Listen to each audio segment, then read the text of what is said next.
We are now going down to the little town of Rome, Oregon on the Owyhee River, and we're going to go down and see if we can catch a few of the bass and catfish that swim the waters of the Owyhee River. When we arrive there, I find that my fish lines are all tangled up, so I've got to spend a little bit of time untangling this mess before I can get down to the river. Marge is getting pretty anxious to get down there and start catching some of these. These bass bite really good and they're a great eating fish, but there was just so many of them in the river that they were eating everything up, and none of the other species could compete with them. So the Game Commission has lifted the limits on them where there's no limit and no size restriction. But just the same, we're not going to catch a jillion of them. We just need enough for a good feed and then a few maybe to put in the freezer for later. Marge is using worms, and with worms it makes catch and release pretty difficult, so she'll keep most of what she catches. Well, I guess that's far enough out. Could have pitched it out farther. Maybe I could. We'll just leave it where it is there for a minute. That's awful close to shore. Yeah, but it looks pretty good. They cruise around close. They cruise in close to shore a lot of times. I'd feel better about having it out deeper. Let me try it out once more. We'll do a better job throwing it. Well, my line is...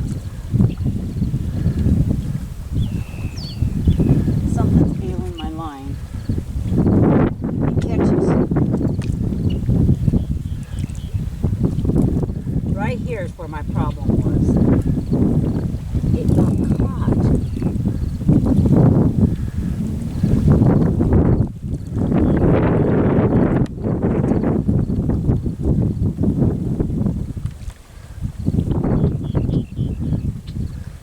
It's not out right.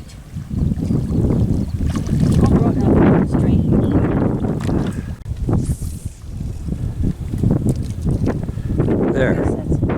Good enough. It still is catching. The line catches. It won't let it go out as far as it should.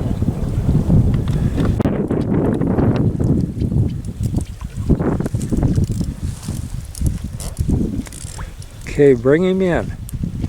Let's see how big he is. Oh, he's a dandy. Nice. Well, he's not too big, but he's just right. He'd be good eating.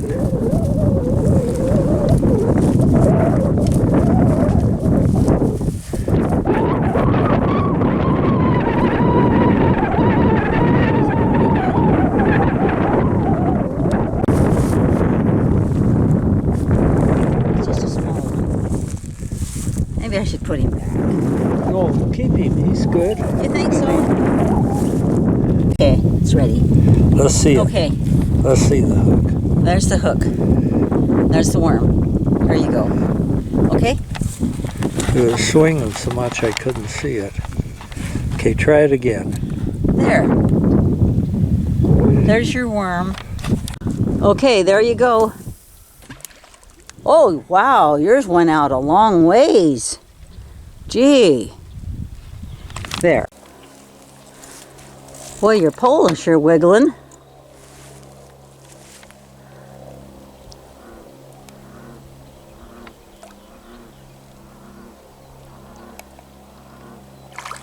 Those small ones are really biting. That one's almost too small to keep. Oh, Throw, that's all right. no, throw him back. Darn it.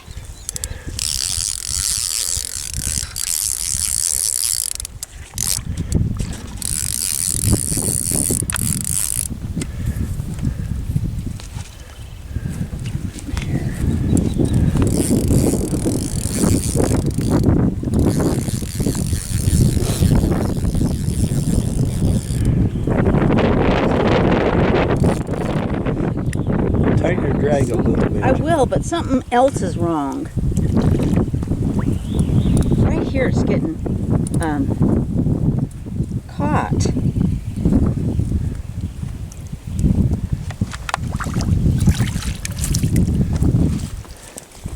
See a little bigger?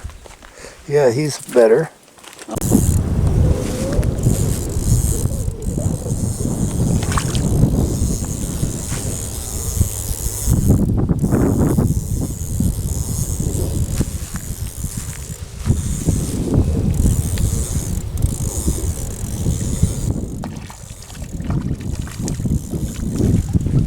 Those small ones are the only ones that are biting. That's not too bad.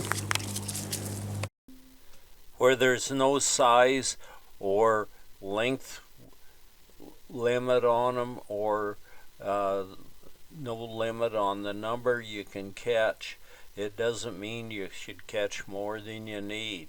And it's only in the rivers and streams that there is no limit on them. In some of the lakes there's very definite limits on them, and so you have to have a set of regulations and watch that real carefully. But Marge is starting to catch some now, and we're going to have us a really good fish feed. Get him? I got it.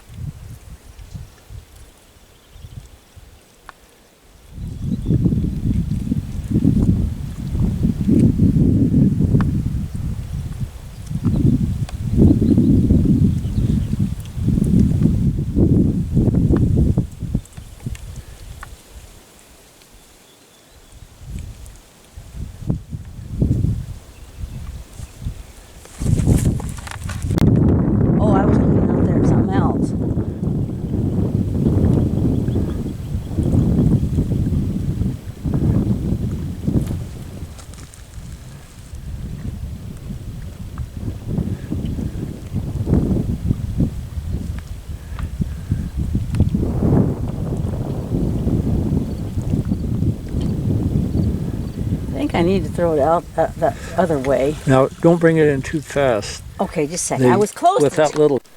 We're using a bobber on these fish here.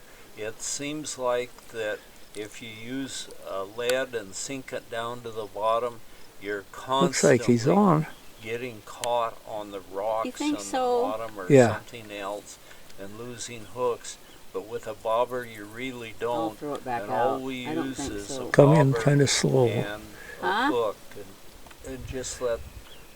We use maybe 2 feet of line beyond the bobber, and just let the weight of the hook and the worm sink it down, and that seems to work. And we really don't lose any hooks that way. No, I don't think anything's on it. Nope. Let me throw it out. He's wiggling it down.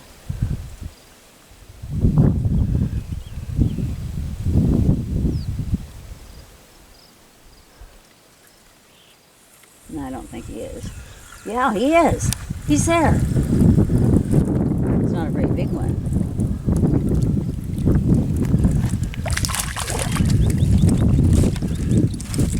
There it is. See?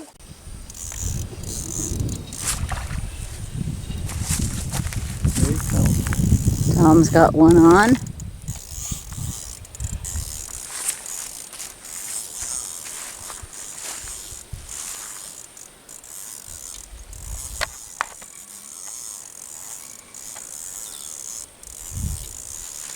Bring him in.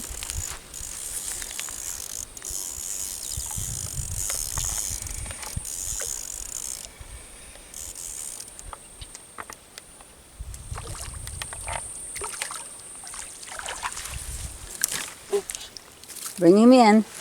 Let me help you. He's a nice one. One of the biggest ones we've caught yet. Oh, wow.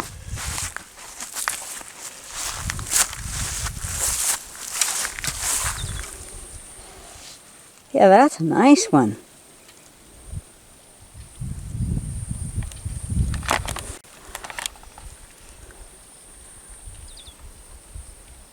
That was a nice fish.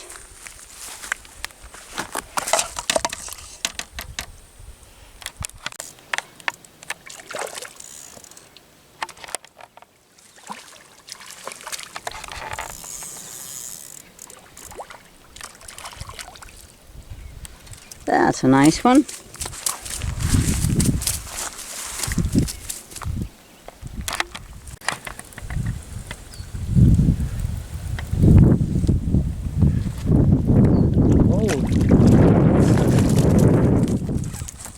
What is it? Is it a sucker? No. It's catfish. Catfish. A catfish. Look at him.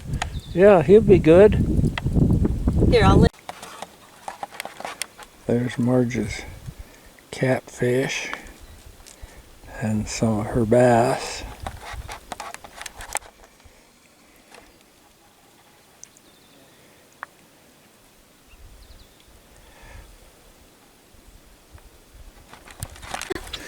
I saw your bobber come up missing. Wow.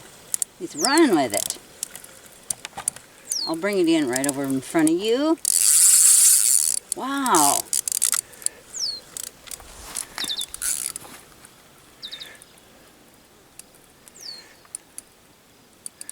One other catfish. Another catfish? I believe so. You know, it would help if we had the... Just flip him up over. A little better cap this time. Another catfish.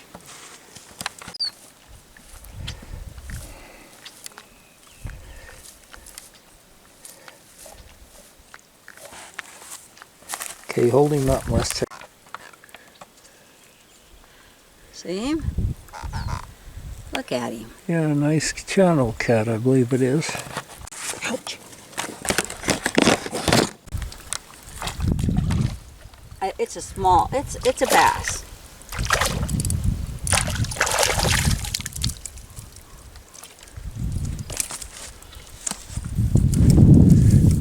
Was it hooked on your...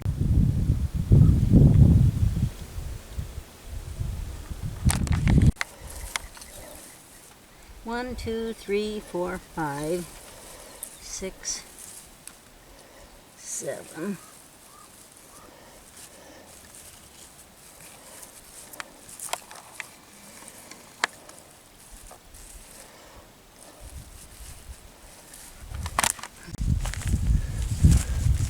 Just a second.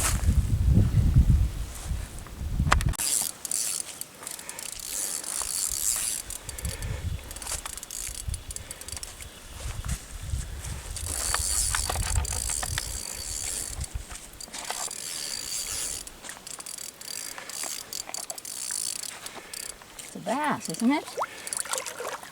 There's the cat. It's a catfish.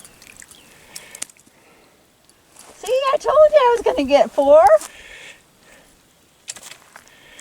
I'll be darned.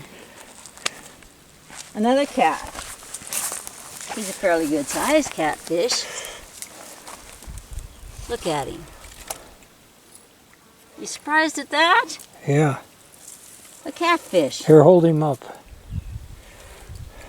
A catfish.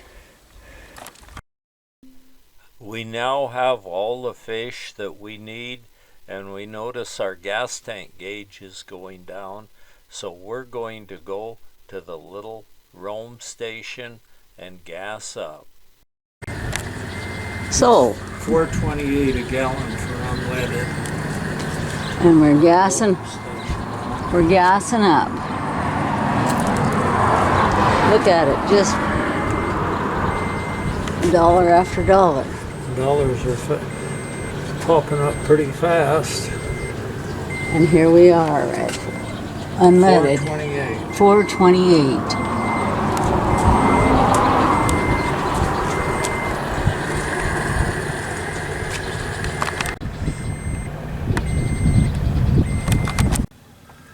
Apparently that's their little cabins at Rome. Okay, this is where we gassed up. We ended up getting us an ice cream. Huckleberry. This is huckleberry ice cream. Yes. Here, have a bite.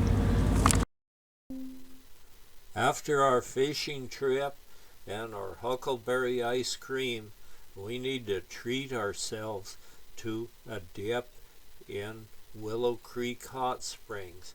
We go past the old historical White Horse Ranch and then on to Willow Creek Hot Springs. The White Horse Ranch is a very important, very old ranch, and it's even mentioned on the Oregon Highway map. We go past the ranch, take a left, and go down to Willow Creek Hot Springs. It's just a short ways off the main White Horse Ranch Road, and we go down and find the spring. There's currently no charge for using the hot springs, and the BLM even has a very nice pit toilet here, and the hot springs are exceptional. There are two pools. One of them is hotter and the other is cooler, and there's a cement divider between the two of them, and it looks as if vandals have tried breaking that barrier up a little bit, unfortunately, but still the pools are very nice and clear, and we can see the volcanic gases wriggling their way up from deep down in the earth, and the hot water is fed right through the bottom of the pool. Some volunteers have packed in some little blocks and made makeshift benches to sit on in the pool, or else you can just find you a rock that's just the right height to sit on. And the water is just perfect today, so we're going to get in and give it a try.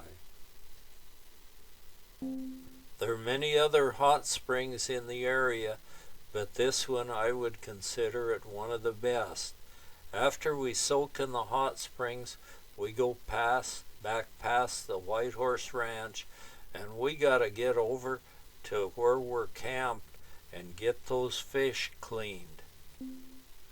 We only caught 2 species of fish on this trip. It was just bass and these channel cat, but they're both excellent eating, and so we're going to fillet them out, and we've got a little freezer in the refrigerator in the trailer that's run by butane, and so we're going to freeze them, and the ones we don't eat, and take home and have some really good fish feeds. I'm really anxious to try these catfish. It's not very often we get nice catfish like these, so they ought to be excellent eating. It's not very often we get the opportunity to have catfish, so we're really anxious to do this. If you check in your Oregon State Game Commission brochure, you'll see there are some health warnings on some of these fish at certain places in the Owyhee River. So if you're among the people that this might affect, you should probably check that out and see and make your own mind up on this. These fish all have 2 excellent little fillets when you get them filleted out, and there are various ways to fry them and to cook them, and they're really good no matter how you do it, I think. The problem with these is that there's a slight health risk to certain groups of people is the naturally occurring mercury. Our windsock is full of wind, and The wind usually always blows out here, and so a windsock seems to be appropriate. The wind doesn't seem to be bothering this little lizard. I believe he's the leopard lizard, if I'm not mistaken, and he's right in the front yard and busy taking care of the ant problem. Denial Peak is the peak right there. We can see it right from the property here. It's about 50 miles away, and that's where during World War II a B-24 Liberator crashed, and the wreckage is still up on the peak, and 10 men or 11 men lost their lives in that crash.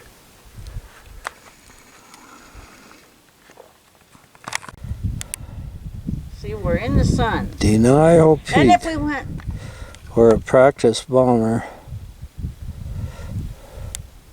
on an exercise crashed.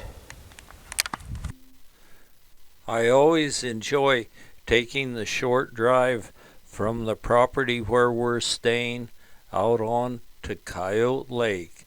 It's a little different every time you go, and it's a very, very nice playa. We go over the little dune that separates the Coyote Lake from the rest of the desert and go down into where the lake is. This at one time had been a very deep lake, and so Stone Age man lived along it and fished and hunted waterfowl and things, and probably gathered reeds around the edge and different things to eat. Right at the edge where we go on is an exploded practice bomb probably from the B-24s, that there were so many of them out here doing maneuvers. The Steens Mountains are standing tall in the background. Since this Coyote Lake has no drain, any little bit of sediment or anything that's in the water that comes into it ends up settling out and eventually filled this 700-foot lake. This playa has the rocks that freeze in the ice, and then as the ice starts thawing, it raises a little bit and the wind blows it around, and these rocks are froze in it, so they leave a little trail, and that's similar to the drag marks in Death Valley in the racetrack. The drag marks are kind of faint this year. I think a bunch of late rain came and sort of erased them, but you can still see. The erosion sort of eroded this out in kind of a pretty fashion here. And here's some more rocks that have been moved out here by the ice. I don't just see any drag marks on them because it probably was eroded. And here's another World War II practice bomb that's been exploded. And they just had enough explosives in them with some white powder, and then they could see where they hit when this powder would explode out. And there the fins are for this World War II practice bomb. This looks to be a broken artifacts of food preparation rock, I believe, that they grind their stuff that need to be ground on, and it's somehow broke throughout the centuries. But at one time this was a very deep lake, and ancient Stone Age man lived all around it and fished and hunted ducks and hunted anything that was around. At one time, probably they even hunted woolly mammoth and tiny horses here. Looks to be another broken food preparation rock right here. Something they grind with. The lower end of this lake bed is just a series of very small playas. I would hope that everyone that comes here would just enjoy these artifacts right where they lay. They're all broken, and if they were to be removed from this spot, they would have no value, but they do have a certain amount of scientific value when they're left where they are. So they would really be no use to you since they're broken, and they're extremely old. It's been a long time since this was a deep lake, and it's been hundreds if not thousands of years. And the bomb parts, like the exploded bombs, they're not so old, but still they're quite old. They date back to World War II.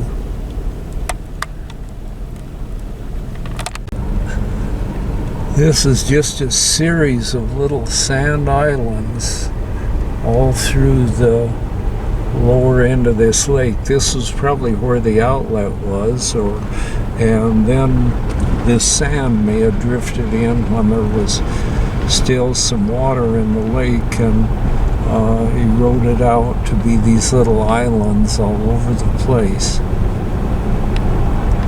So it's an amazing place. And now we've gone down and explored the outlet. Here's the main lake out here, which is actually miles across. The wild horses are out here and leave their piles of manure, and then this manure freezes into a clump like that, and then the water pours over it and freezes into the ice, and then the ice moves and it leaves a really neat little trail just like this one.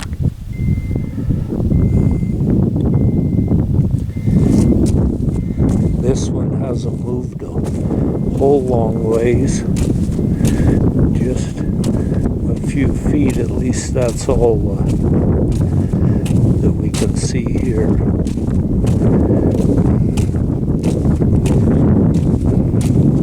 Right to here.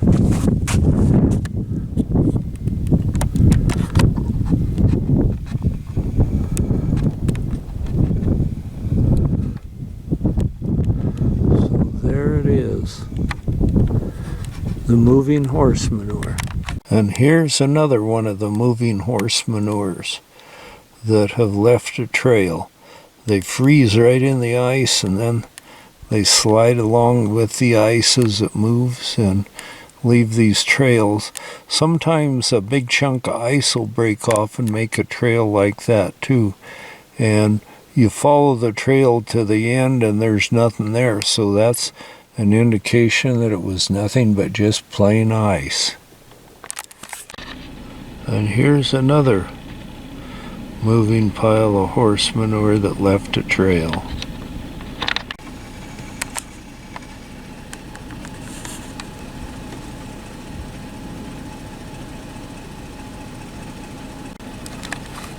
And then some more small trails with small piles of horse manure. There's some small trails here made by those small pebbles. And here's another exploded bomb. If anyone has any theories or comments on this, I would certainly appreciate it if you'd put them in the comment section. And I don't expect everyone to totally agree with me on a lot of these things, although this is for certain an exploded bomb. There's no denying that. And there's even the little place where it was a little place hooked to attach it to something. This bomb has laid here for a long time, so for certain we don't want to move them or disturb them. They're here for everyone to enjoy. There's no drain to this lake, and at one time it was probably about 700 feet deep, and having no drain, all the muddy water and everything from all the surrounding areas rushed into here, bringing sediment with it, and then it just settled out, and eventually it filled it completely full. And so that's why we have this really neat thing to go out here and look around on. And there are certain times a year when it's wet, you definitely don't want to drive on it. Not only will you make ugly tracks, but you can risk getting stuck. And if you get stuck here, I don't know what you would do. This is such a huge, vast playa. It's just huge. And if it weren't for the Steens Mountains, with all these little islands and places in it, you would be lost unless you have a GPS. This is such a vast area that there's no way I can see it all, but anyway, I hope I've given you a little idea of what it's like, and I really want to hear your comments and theories on these things. Even if they're different than mine, I still would like to hear it. And so I'm going to try to find my way out of here in a little bit and head on back to where we're camped. Oh, here's another moving horse manure that left a trail. I'll go back and we'll take a look at it. I'm being careful not to disturb the trail, but there it is, the trail and then the horse manure.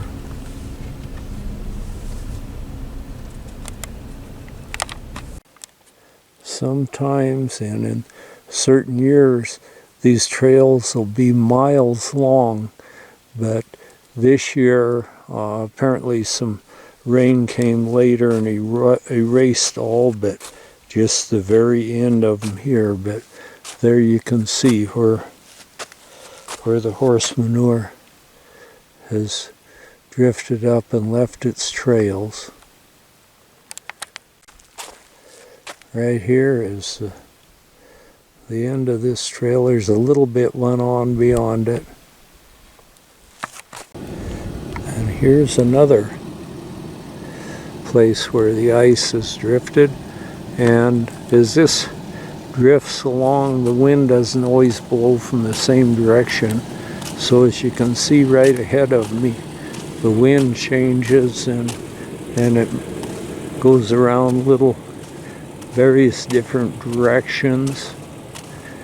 And here it's curved right here, and there's where it probably the horse manure was laying there and froze in the ice right at this spot here.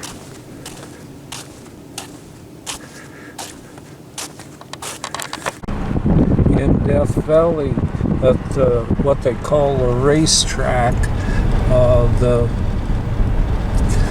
there's a constant supply of rocks breaking off from a cliff and rolling down on the playa. So most of those that you see there are from some fairly good sized rocks. And at certain times or certain years out here, there's some big rocks out here that do move, and they'll move for miles and leave great huge trails. But due to the lack of rock, there's only a very few of them out here, and due to the lack of rock, it's mostly these scrape marks are caused by piles of frozen horse manure. There's vehicle track ahead of me. It looks like they were going like a whipped cat. Here's one of the big rocks. Several years ago, it had a really deep, big trail on it, and I followed it for miles out here, so it was really a traveler. and then it settled here and it hasn't moved for several years, so the trails are completely gone. But that stone weighs hundreds of pounds.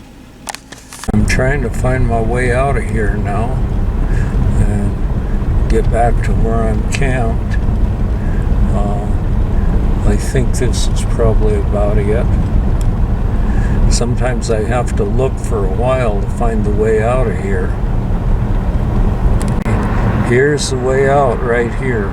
There's some junk that someone's piled there, I guess, to find it. One of those, an old exploded bomb, and then some other junk, and then there's a little pass you go through here to get out.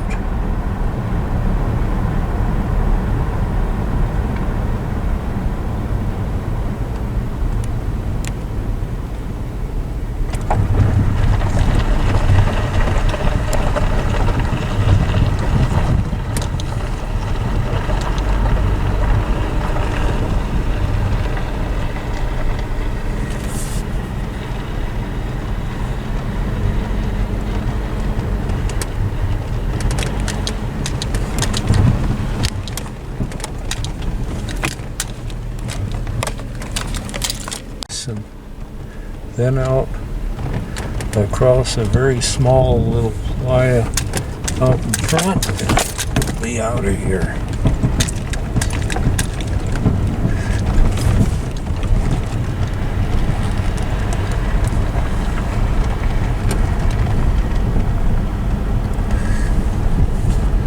And there's the road out. Back, and the windsock is blowing really good, and the old trailer house is still here. The little antelope ground squirrel is paying us a visit, and they stretch out like that in the shade when they're hot, and it cools their belly. There's a lizard. He probably doesn't mind it if it's hot, and he's dug him a little hole there where he hides. And then he goes out and gathers him up enough ants for him. We have two of these very nice, big, long-tailed, beautiful lizards that live right out by the gate in the sand. They like the sand because there are ants in it, and they can dig in it anytime or any place they want. These little lizards are getting quite tame. We never bother them any, so they just decide, well, we're no threat, and so they'll come out and be around us. And the same with the ground squirrels. As long as we're no threat to them, they come out and get up close to us. But of course, there's the natural elements. On this trip, I saw two badgers nearby, and the badgers sure like the ground squirrels. They dig them up and eat them out of their den, and I don't suppose a badger would pass up a nice fat lizard either for a nice quick meal. This lizard, he's a digger. Those little feet sure go fast, and he digs like crazy. One day someone asked me why on earth I would like to go out to the desert. It's just hot and dry, and there's nothing out there, but there really is. There's a lot of things out here, and if you just take it easy and relax and look around, you'll find that it's a very, very interesting place. It may at first look like there's no wildlife here, but if you just watch and wait and be patient, there's a lot of wildlife out here in the desert. I don't really know what this guy was what his mission was for digging all this hole, but he sure got the energy, and if he wants to dig a hole, that's fine with me. He can dig all the holes he wants. There are two of these lizards out here. I'm not sure whether they're mates or what, but they each have separate holes. I thought maybe they'd both go in the same hole, but they don't. And so I don't know what the purpose is of these holes. I guess it's just a nice place to hang out, and you can dig down to the nice cool dirt.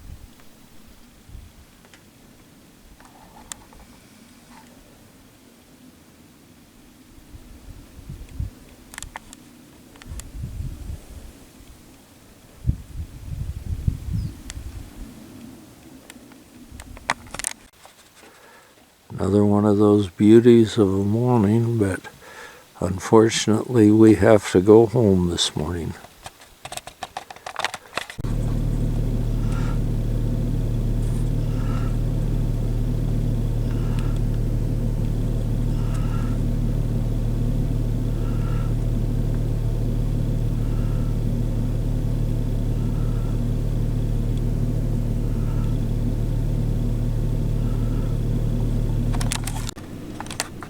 On our way out, we encounter one of the world's fastest long-distance runners, but he's just walking today, and he's a real nice big buck.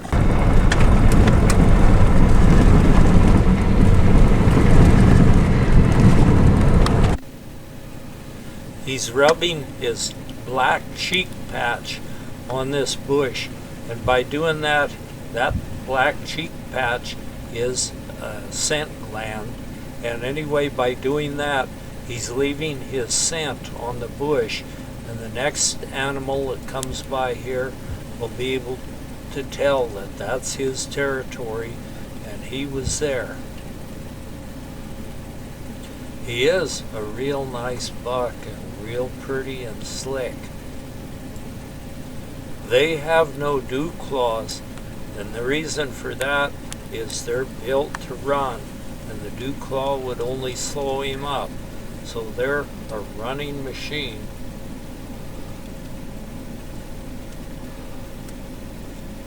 He's going to rub his cheek patch on this other bush now, I believe. And I don't know why he's doing it this time of year. It's not the rutting time of year, but maybe he decided it would be a good idea to do it anyway.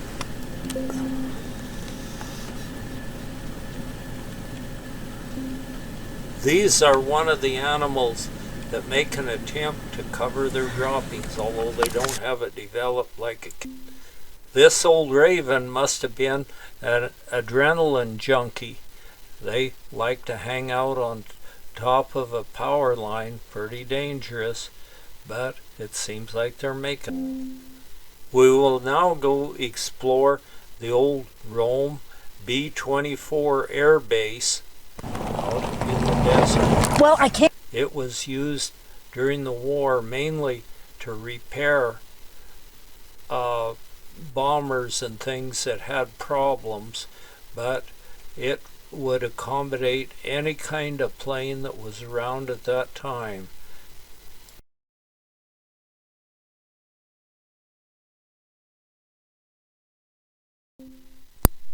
Go. According to Wikipedia, the airport was built by the United States Army Air Forces about 1942 and was known as Rome Flight Strip.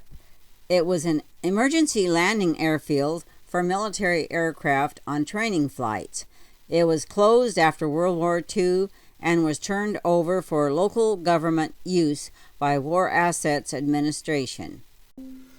This airport is large enough it could accommodate any size aircraft that was available back during the war, and it's 6,000 feet long. It was mainly used for repairing B-24 bombers. It appears to be just a gravel strip, so I don't know what kind of restrictions that some planes would have. Maybe not all planes can land on that.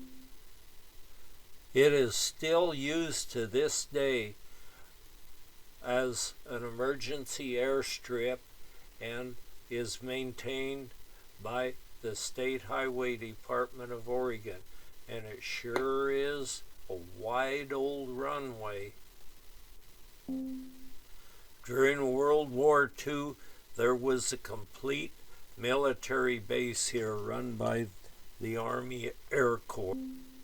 To this day, the only thing that's remaining of the airport is a couple buildings. One of them, which you see right here, is the Rome weather station, or maybe it was radar in this as well. It looks as though it might have been.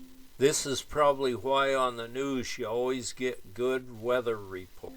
I'm standing in Sweet Clover, and it was developed in 1954 into warfarin sodium, and it was approved for human consumption under the brand name Coumadin. It soon became both the most widely used rat poison and the most widely prescribed blood thinner in the world. You'll notice the yellow flowers alongside the road, which are this sweet clover, and also you'll see it out on certain hillsides. The whole hillside will be yellow. What a pretty sight. Literally millions of people owe their very lives to the discovery of this Coumadin, which is manufactured from the sweet clover. We're just passing over the summit of the Steens Mountains at a very low pass, and here we see what I think is the Steens Mountain thistle. It's a thistle which grows no place else but on the Steens Mountains. As we continue on home, we see a nesting box with a pair of mountain bluebirds in it. And the male, he's being a real good boy. He's feeding the baby bluebirds in the nesting box. This box seems to be quite well used, but he doesn't mind. And these mountain bluebirds can be very aggressive. They'll fight their image in a window or the chrome on your vehicle or even the mirrors on your vehicle. As we get home, we see an old black-tailed deer sneaking around right behind a stump. This is all. Please subscribe if you can, and thank you for watching.